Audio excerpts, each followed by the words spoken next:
Thanks for inviting me. I'd like to thank the organizer of the space track.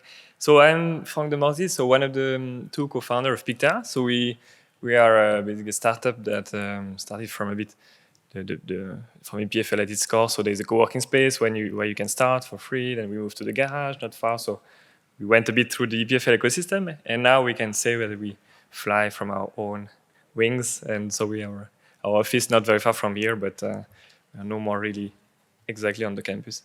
So I think I want to thank first Davis for the great talk before. So, and I think he introduced also quite some related aspects of what we try to do at Picterra. And I will basically show you and emphasize you a bit today what we do basically with machine learning and more specifically the problematic of low-shot learning. So our goal, and I think Davis mentioned it nicely, so the idea in remote sensing and Earth observation is there's really this aspect of democratization. So if you look at the last years, decades, information extracted from Earth observation imagery has been very secluded, if I can say it like that, and only available to quite an elite few companies. And that's something that is definitely changing. And we're really there to try to make this much more accessible, being it on the Earth observation imagery side and the machine learning side. And so what we do is basically just, it's a platform where you only need a browser to connect to. And from there, you can plug different type of data and start to really build your detection and mapping capabilities to extract this information.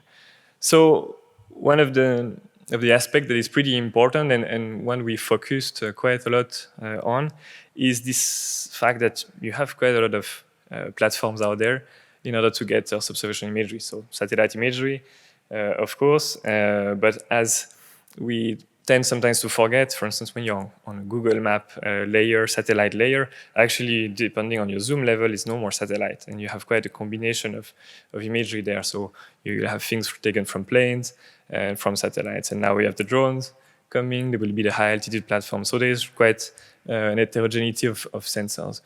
And also, there's on the open data side, quite a lot of these campaigns that are available for people to use. In the form of web mapping service. That's what you have here on the left, WMS things. So we try to really unify these elements. And so that's basically our pipeline, processing pipeline, then for the machine learning part, is unified. And that data coming in form of orthomosaics, TIFF files, or from these web map services could be plugged nicely in our machine learning pipeline. And so the way to do this is things maybe some of you have heard, maybe not. I think it's quite specific, but it's this web-optimized, cloud-optimized derivative. So the idea is that you have your image file, and you can actually, you format it in a way that you can access it through an HTTP request, and you can only take a piece of it. So you can have huge TIFF files that are on a bucket, on a cloud, and you can actually stream only piece of data from it. So you will act on it as you would receive data from a server. So that's something very nice that allows to unify all this. And then, basically, where we are trying to also really bring something is, as we said, we want to bring our tool to non-expert in terms of machine learning, and the ones that are still already developing things on machine learning, that they can kind of put aside all the trouble from keeping up to date with libraries, rebuilding pipelines for data pre-processing, things like that, and that they can focus on building that training data set. So that's really where we stand. But then what we try to bring, and that's where low-shot learning comes in, is this nice interaction between the expert that has the knowledge of what he wants to detect and map and the model that is being built. And so we try to keep this loop quite interactive, so quite fast. When you build a model on the platform, it takes a minute and a half.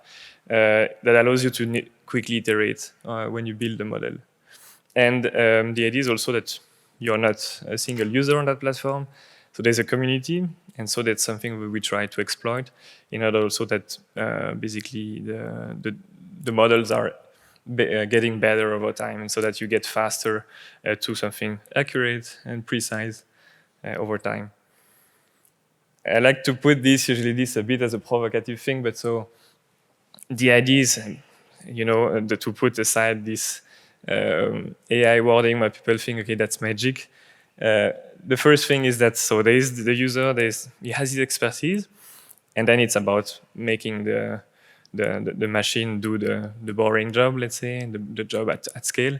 It's not about finding magic in the image, but it's something we have to often recall because people get often a little bit misled, let's say, with those AI buzzwords around. So what does it look like? So before entering into some technical details, the way is just basically a graphical interface where you build your training data and you give basically examples. In this yellow square is where basically you review, and that's really your training data. You then draw these polygons, they're in green, and in this case you want to map these span trees. And after one iteration, you get an output such as the blue points there. And from there, you can start to quite quickly spot what the model didn't understand, where there is confusion, where there is actually false positive, misdetection. So you can basically then add on different zones and you quickly iterate and guide the model. So with this, you try to optimize a little bit the input from the user, that there's not too many redundant information in it. So I want to show you an example that was done quite recently and with us. And I think what is interesting there is that you see a little bit and get a feeling for what is needed in order to train efficiently a model over quite a large scale. So there the goal was actually to detect what is called slurry tanks. So hopefully from image you don't get the smell because these are not really things you want to swim in. So these are tanks not far from the farms. And basically they wanted to detect this over a full country, so over Denmark. So we had the location of the farms, and we knew that normally they have to be basically in a neighborhood of like 500 meters. And so the imagery over Denmark was accessible at 25 centimeter, and there was this 35,000 farms locations. And so there, our users, which called SEGES, so they are like an agronomy institute in Denmark, they built the detector themselves on the platform, and they did a certain amount of iteration to discriminate certain types, also the one with the hat, the one without. And when they were feeling ready, and they got some accuracy scores, they want to detect over the full Denmark. And so there I want to play a little bit a little game with you. How many annotations do you think were used to build that detector in order to run it over Denmark? So yeah, the recall was super high, so I don't have the exact number there, but in the end what they achieved was like definitely more than 90% of recall, and the precision was like 85, 86.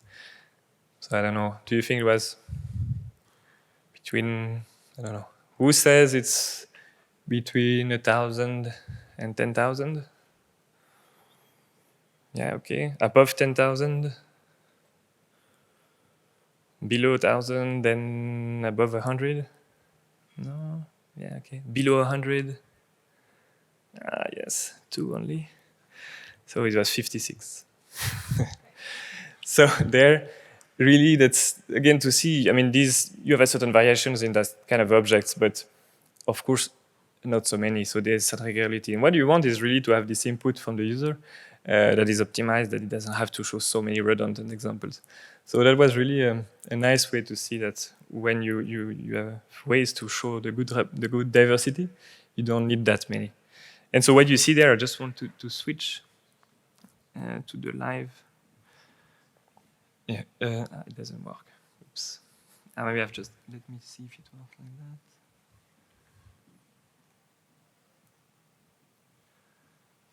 that. Yes. Okay.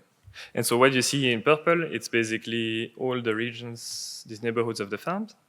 And then the green detections are these slurry tanks. And so here just, you see there's quite some, we couldn't put the below image overlay because it's that data the customer had to pay an excess, so we can just display it like that. But so that was nice. And so what was interesting also with this experience is that this was only meaningful to do if that basically output could be produced in a very short time frame. So they came to us and they needed to have this in the next 10 days. And said, is it possible? And so we said, yeah, let's do it and actually do it together because they really did the job. So how is this a bit possible, let's say? So I want to give you here some insight a little bit on the way we go for low-shot learning and what we handle there. So when you talk about low-shot learning, or do you build a model with very few annotations, you have different approaches. And so the two main ones are basically to go either for a strategy of data augmentation. So you will have to find ways meaningful for your problem that allows to increase that amount of data. And the other way is to start your training with a model that is already very nicely pre-trained. You can see it like that. And then you have some other approaches where you're combining models, and it's more like model regression. So we did different experiments, and actually, since what we want to preserve is this idea of quite quick interaction, you want to have the things going fast, the pre-training part, the strategy for training, was really what we wanted to go for. Going for data augmentation would just make the training much longer. And so actually, the test we did was based on an approach called Reptile. So that was from OpenAI people. And in the end, it's quite naive, if we can say, the approach. You have a different set of tasks. So we have people doing very different things on our platform, some detecting trees, some detecting buildings, etc. And so what you want is to pre-train your model in a way that it will learn a little bit of all these tasks, one after the other. So you train your model with a certain amount of steps for one task, then you change the task.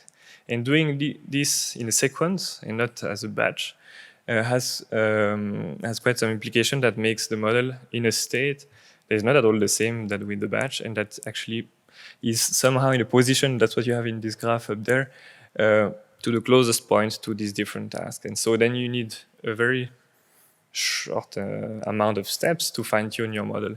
And that's what you see in the graph there. So the relevant curves are the green and the dashed brown. This is the foreground ROU, so linked to the objects. And what you see is that the green is based on a model that was pre-trained using this reptile. And the brown was our baseline, which was also a pre-trained model, but not having this sequential approach. And there what you see is actually with much fewer steps, you have an ROU that is already reaching a nice level. So that allows you to very quickly to speed up basically the amount of steps, the steps you do, and the time you can bring basically an output to the user. So we've investigated also a little bit the grouping. Does it make sense to try to group data? And if you come with an agricultural problem, to only have this pre-training happening on the agriculture. And actually with this strategy of Reptile, we couldn't actually see a significant change depending on different groupings. So application, but also doing the grouping based on the ratio of foreground, background, these things that are a bit more application agnostic. So that's something we still investigate, but that's something quite nice to have this possibility of just pulling together the data for training. And the last thing I want to show you quickly, it's something we just started to investigate, but it's pretty, I think, has quite some potential. It's how do you go then when you want to deal with very low resolution problems, and that you want still to be able to do these detections, but at a sub-pixel level. So you are in a case where it's nearly unmixing, but you are still interested in a count. So as Davis was showing before, when you have these questions on how many cars, for instance. And so here, actually using the same building block we have, so our detector, we actually added some layers to be able to learn a density. So it's a regression problem in the end. And we started to basically train it. So we have here one example where it was these palm trees. So you see the small pink dots, and that's the Sentinel-2. So you see that it's pretty challenging to get anything visually. And that's what one output, basically, where the dark blue is basically just above a 0.5 count. So when it's transparent, is that it's below 0.5, so less than half an object. So that's nothing. And then the yellow is the strongest density. And so overlaid the ping things. So you see clear correlation. You see also a lot about the limitation of basically the model of what it has learned. But so when you have a quite stable background, you can clearly get something.